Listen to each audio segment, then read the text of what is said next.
నీకు first 15 minutes ఈ cinema miss అవ్వకుండా చూసినోడికి ఈ సినిమా అర్థమవుతుంది. అన్ని సినిమాల్లాగా మళ్ళీ వచ్చి చూసుకుందాంలే హీరో 2 ఫైట్లు చేసింటాడు, ఓ లవ్ ట్రాక్ అయిపోయి ఉంటుంది, ఓ ఫైట్ అయిపోయి ఉంటుంది అనే వానికి 100 సార్లు చూసినా ఈ సినిమా అర్థం అవ్వదు. ఇట్లాంటి సినిమా ఏ డైరెక్టర్ ఫస్ట్ చేయడునా అంత అంటే నేను ఏమైతే అది కానీ నాకు సినిమా ఎవరు చూడకపోయినా పర్లా, నేను అనుకోని ఉంది చెయ్యాలా, నేను ప్రజలకు ఏదో చెప్పాలనుకుంటాను అంటే ఆయన ఒక ఎక్స్ప్రెస్ క్యాండిడేట్ లాగా అనుకో. ఆ మైండ్ సెట్తో ఉండేవానికి మనం ఎవరితోనూ పోల్చలేం, అది వాయితోనే సాధ్యం. యాక్చువల్లీ ఉపేంద్ర అనే వ్యక్తి మనం ఆయన ఆ సినిమాలు చూసినారు కదా, ఆయన ఏదైనా చెప్పాలనుకున్నప్పుడు ఆయన సినిమాల్లో మ్యాక్సిమం 2 క్యారెక్టర్లు ఉంటాయి, ఆయనే చేస్తాడు ఆ 2 క్యారెక్టర్లు, వేరే వాళ్ళ దగ్గర తీసుకోడు, వేరే హీరోలు కూడా పోయి అప్రోచ్ కూడా అవ్వడు. ఆయన సినిమాలు ఏమన్నా కానీ అర్థం కావాలంటే ఫస్ట్ 15 మినిట్స్ లాస్ట్ 10 మినిట్స్. ఆయన ఇంటర్వ్యూలో అంతా ఏం చెప్పినాడంటే, ప్రజలు మీకు వదిలేస్తా అన్న రిజల్ట్, దీన్ని మీరు ఖచ్చితంగా డీకోడింగ్ చేసుకోగలరు అని ఒక చిన్న హింట్ ఇచ్చేసినాడు. నేను మీకు వదిలేసినానని చెప్పినాడు. అంటే ఆయన కూడా రాజమౌళి లాగా కొంచెం కొత్త ముందే సినిమా గురించి చెప్పడం స్టార్ట్ చేసినాడు. ఈ సినిమాలో కూర్చుంటే వాడు ఎవరన్నా కానీ ప్రేక్షకులకి ఫస్ట్ ఎవరి సీన్ వాళ్ళు డీకోడింగ్ చేసే స్థాయికి పోవాల, అప్పుడే నీకు ఈ సినిమా అర్థమవుతుంది. డీకోడింగ్ అంటే ఇట్స్ నథింగ్ బట్ ఆయన ఏం చెప్పదలుచుకున్నాడని ఫస్ట్లో చెప్పింటాడు. దాన్ని ఒకవేళ నువ్వు ఊహించుకోకుండా పర్వాలే, నువ్వు ఆ సిచ్యువేషన్లో ఉంటే ఎదురైనప్పుడు నువ్వు ఏం ఫీల్ అవుతావు అనేది నీకు డీకోడింగ్. చిన్న ఎగ్జాంపుల్ చెప్పేసి వెళ్ళిపోతా.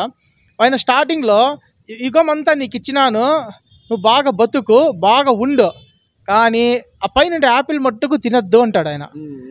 కానీ వాళ్ళు బాగా బతికేటప్పుడు ఆయన అమ్మ చెప్పు వదిలేస్తే మనకి ఏమనిపిస్తుంది, ఆయన ఎందుకు అన్నాడు, ఎందుకు చేసినాడు, అది ఎందుకు తినకూడదు, ఆయనపై యాపిల్ తినేసింది.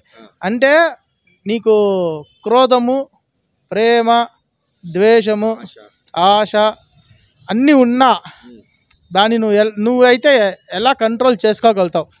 ది ఫస్ట్ థింగ్, నువ్వు ఇంటికి వెళ్తావు, ఫర్ ఎగ్జాంపుల్ ఏదైనా బ్రేకింగ్ న్యూస్ వస్తుంది అనుకో, వచ్చి ఏదో ఒకటి వస్తుంది, బ్రేకింగ్ హీరో గురించో లేకపోతే క్రికెట్ గురించి వచ్చింది అనుకో, నీకు ఇష్టమైనడైనా కానీ ఇష్టం లేనడైనా కానీ అది చెప్పిన వెంటనే నువ్వేం చేస్తావు, స్టక్ అని అయిపోతావు. నీ పన్నంతా వదిలేసి దాని మీద నిలబడవా, అది చెయ్యొద్దు అంటాడు ఆయన. నీ పన్ను నువ్వు చేసుకో. సెకండ్, వన్ స్టోరీ పేపర్ లాస్ట్లో చించేస్తాడు, ఇది నా స్టోరీ కాదు, నా ప్రజలు నేను హీరోలాగా చూపించినాను అంటాడు. కానీ ప్రజలు ఎప్పుడు హీరో అవుతారంటే సక్రమంగా ఏం జరిగినా నీకేమనిపిస్తే మంచి చెడ్డలు కానీ దాని కానీ నువ్వు డెసిషన్ తీసుకుని కరెక్ట్గా ఉంటే నీకు నీ దారిలో నువ్వు పోతావు అని అర్థం.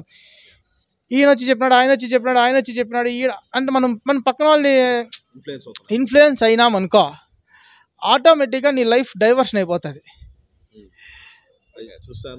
నువ్వు ఫస్ట్ 15 మినిట్స్ కాన్సన్ట్రేషన్గా చూసాయి, మళ్ళీ ఆయన సృష్టించిండే క్యారెక్టర్లు ఏమన్నా వదిలేయి, మళ్ళీ ఆయన ఏమన్నా సోది కొట్టుకొని.